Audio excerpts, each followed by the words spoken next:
Okay, hi everyone, it's 1:45. We'll go ahead and get started. My name is Karuna, and I'm with Blue Cross Blue Shield Association. We're a founding member of DaVinci. Thank you for joining us today, and I'm excited to moderate today's discussion on the value of networked data exchanges and maximizing the utility of standard-based solutions.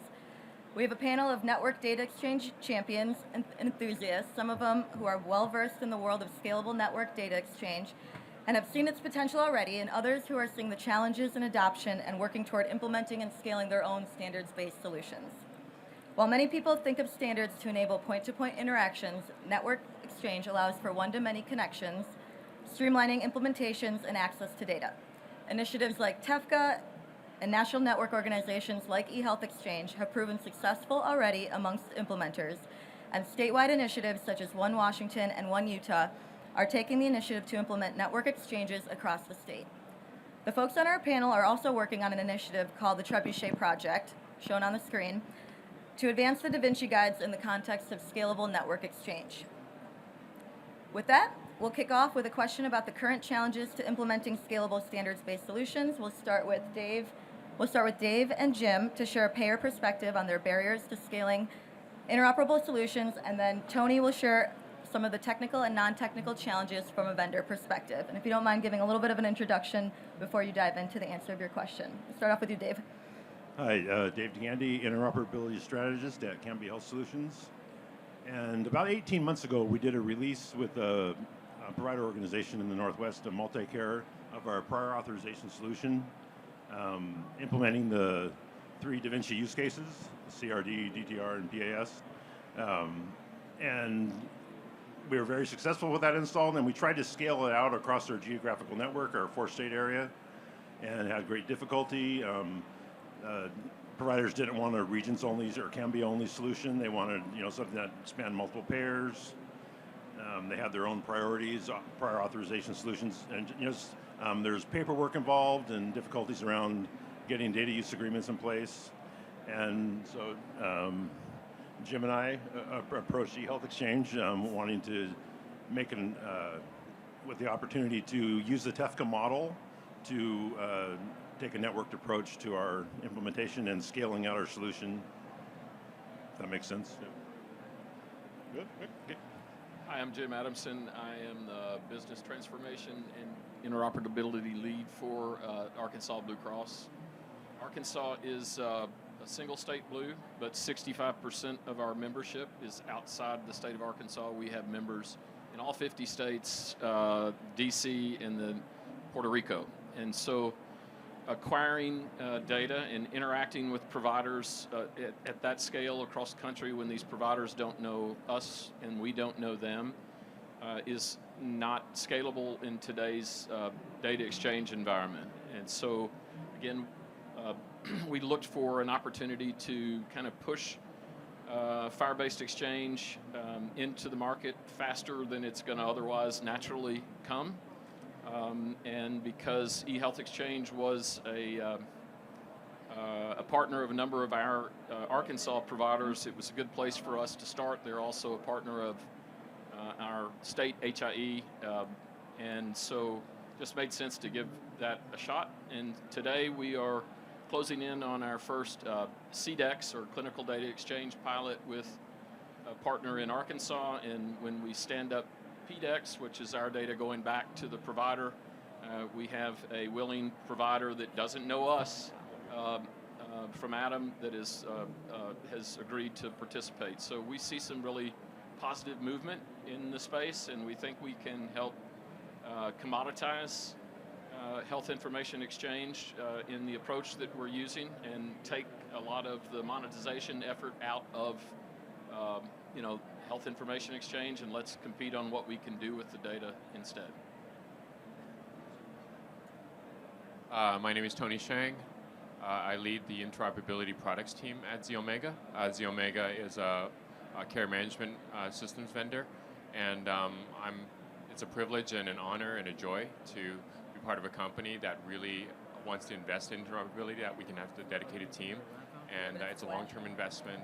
Since 2015, really acquired an HIE platform, and since then we've been focused on payer-provided collaboration and BBC use cases. We're also a founding member of DaVinci, and really excited to be part of this Trebuchet project. We also approached Bill as we were just talking to clients and thinking about how we really can engage and leverage existing infrastructures out there around data governance, around legal framework, around technical framework, and it just made sense to not reinvent the wheel. And we provide solutions such as patient access, burden reduction, but really we've always taken an approach of not just point to point, but wanting to really have that conversation with our clients who are interested in solving maybe a very specific problem that's short term, but we're saying we can do that, but we can also take an approach that's aligned with where we believe the industry is really should be heading toward, where we can build a critical mass, we can work our way up to a network. And so really excited to be here and talk about some of those efforts. Let me get back in. Thanks for that. Tony, do you mind sharing a little bit about some of the technical and non-technical challenges specifically that you're seeing across the implementers? Sure. Well, first of all, I'll start with the non-technicals, because frankly, it really starts with the business priorities and a lot of the drivers behind why we're doing this in the first place. And a key thing I think is really be able to explain the value of why it's important to build a truly interoperable solution. Yeah. And as a result, just providing education, having a discussion. So we're not necessarily trying to sell a solution, we're just trying to educate and really discuss, okay, what problem we're trying to solve? Is it from a compliance standpoint? Is it, do we want to connect with this provider group or that EMR system? Great, right? But then what's to come after that, and what are you trying to achieve? And what about these other groups? And what's your plan for scaling that up? And so really having a conversation not only about standards and about connectivity, but really about what it takes to achieve the interoperability, which requires testing, which requires certification, which requires data sharing agreements, common agreements, and really leveraging existing infrastructure like HIEs, because right now you have provider data exchange, but for the most part, payers don't share a ton of data across with other payers or even directly with providers. You're starting to see some of that with value-based care contracts, but even then it's limited in scope. And so we're starting to see that shift. And we have over 40 health plan clients. And I'd say it's fair to say most of them have interoperability as one of their top 3 sort of organizational level tech initiatives that they consider to be a priority for them. But then what does that actually mean, and where does that fit in, and where do you start? I think the message we give is that you can have your cake and eat it too. You can build a solution that'll really address this immediate need, whether it's compliance, whether it's that connectivity that you need for phase 1 or phase 2, but do it in such a way that leverages standards that is aligned with what's happening in the work groups and with what other payers and providers are doing, working with, for example, Health Exchange, as we'll talk a bit more in detail, to sort of follow this model so that we can provide an on-ramp to scale up the network. Because the issue is, the hardest part is always 0 to 1, or maybe even 1 to 5 or 1 to 10, right? Once you get to 10, it's a lot easier to get to 100. And once you're at 100, the other 900 will just come in. But what we're trying to do is really getting up to that critical mass. Awesome, thank you. So Bill, you're part of an organization that is one of the original national network exchanges. Can you share with us what is being done today, what is working, any proof points, and any examples of value add that you've seen for implementers? So thanks. The current networks that are out there have grown like massively over the last 5, 10, 15 years for the purpose of use of treatment. And when right now a provider is connected to another provider, the data actually flows pretty well. There's a common agreement amongst them. They have common rules of the road, and for purpose of use of treatment, things are working great. And that's all using sort of the traditional SOAP and CDA types of transactions. When you go to FHIR, or you go to other purposes of use, such as public health or payment or operations, there's really not a lot of transactions flowing yet. And so eHealth Exchange a year or so ago started into a networked FHIR approach where we worked with the FDA on a public health use case where on the right side of the diagram up here, or I guess the left side of the diagram up here, the FDA was able to plug in one connection, one technical connection, and get to connectivity with many, many providers to support a public health reporting use case, all using FHIR. And we use that as a stepping stone to get to payment and operations use cases.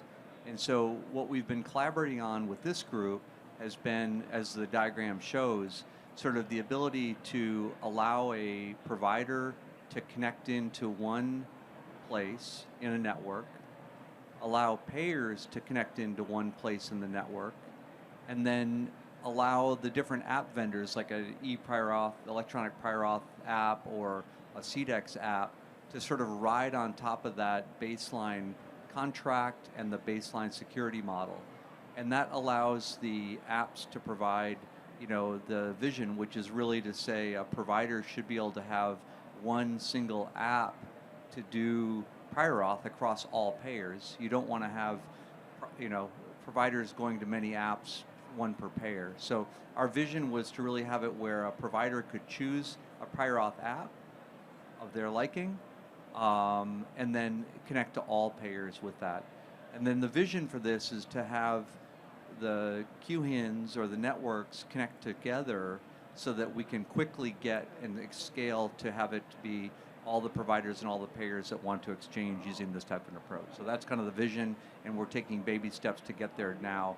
And back to you, Karuna. Great, thanks, Bill. Is there anyone else on the panel that wants to talk a little bit about Connectathon opportunities or ways that potential implementers might start to develop the infrastructure to be able to participate in a network exchange? I can take that one. So we've developed a statewide, within one Washington, we're standing up what we call Washington One, a collaboration across the state that will bring payers and providers together to adopt the interoperability use cases that are needed to satisfy a recent Senate bill that was passed there around prior authorization. And our developers are going to sprint from now until the actual Connectathon, HL7 Connectathon next May, and trying to get the basic, just the testability functionality of the use cases available to test with partners.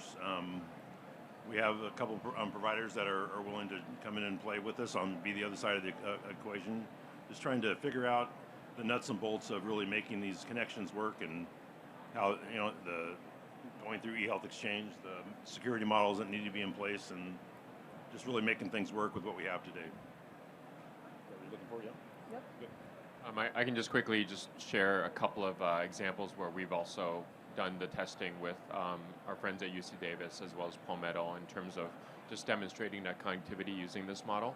And Dave, what you mentioned in Washington State, I live in Washington State, so there's other health plans and of course many other providers. And our goal is really, doesn't matter who the vendor is, that fact that they can all come together to form a network. And we really are working toward encouraging and pushing using our combined influence to have those payers and those providers sort of adopt sort of a common framework for both technical and legal data exchange.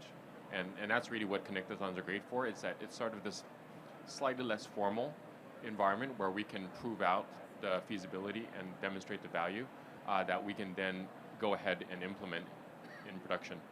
And we are doing the same thing in Utah also, by the way. All right. So we've heard some valuable intel on what is working and what can be expanded to truly enable scalable network exchange as we all collaborate toward national interoperability. So to wrap up with our last question here, let's talk about each of your hope for the vision for the future from each of your point of view, whether that's TUFCA related or additional DaVinci use cases. What do each of you hope for as part of this vision for the future? Maybe we'll start with Jim and then go to Bill and Dave and then Tony. Yeah, I think I kind of alluded a little bit to it earlier. We really need to get in front of the monetization of health information exchange with FHIR-based use cases. It's going to happen if we don't get out there and put something in place as an industry that says, here's something that's pretty close to an open source approach to addressing these key value-based care information flows. And if we can get those capabilities in place before the horde of monetization folks come into the picture, which is going to happen if we allow it to, and I think we have a chance to make the exchange of health information that is absolutely necessary to see value-based care succeed. We have a chance to make that a commodity and a very low-cost part of the puzzle. So I I would say that what I'm hoping we see is if we can get out there with CDEX in our case as a starter and PDEX returning the favor, being reciprocal with our provider partners, we can get prior authorization in place. Then we can take a look to DaVinci and the other accelerators as the model expands into things like gaps in care, into things like risk gap management, into ACO performance measures, where we really put the power back in the hands of the provider so they have an opportunity to choose the apps that they want to use, and they're not tied to operating with 15 different apps from 15 different providers. If we can accomplish that, I think it will be game-changing for healthcare. Yeah, I think just to kind of build on Jim's point, over the last few months, we've got successfully engagement from multiple providers, multiple payers, multiple app vendors, and multiple QHINs are starting to get involved to test out this model. We're going to move this kind of initiative to be more formally part of DaVinci over the next few months, and we really hope to expand that to be 10 or 15 payers, 10 or 15 providers, 10 or 15 app vendors, and all the QHINs that want to do it, so that we can actually provide that proof and experience back to implementation guides and to some of the QHIN specs, so that we're kind of really building on something that seems to be working from a true production experience. So come join us, please. It's an open collaborative. It's really a fun way to see this stuff get put into production. So I have to admit, Jim stole most of my buzzwords: the commoditizing of the data, the getting in front of the change to prevent the insertion of dysfunction. Sorry, Dave. No, that's fine. That's fine. It's all, we have the same mission. It's good. It's a good thing. Tony, anything to add there? Sure. I can't help but kind of take from a HIE background, spent about a decade or so in various states building out those exchanges. I think we can take the same approach here with network level services. So whether it's a directory, how to discover where the endpoints are, to things like identity management, how do you make sure the IDs are matched across. Let's not reinvent the wheel, right? We know how to build these networks. Testing. So for these statewide exchanges, there's usually some kind of onboarding process. It's not enough that you say, I support these standards, but you usually go through a testing process to prove that it's not just the standards, but it's the implementation that's compatible, so that it's truly plug and play. So it's just one to onboard and you have access to everybody. It's not multi-point to multi-point, right? So it's all about scalability, trust, security, having a directory, just those network components to be able to enable that scaling.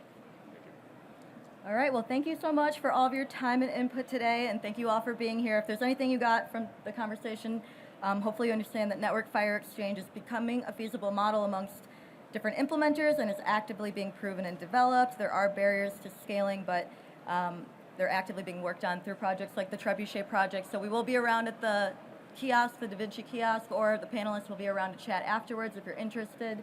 Our emails are up there. But we're really looking forward to being part of this iterative approach and defining success together. So thank you all for your time today.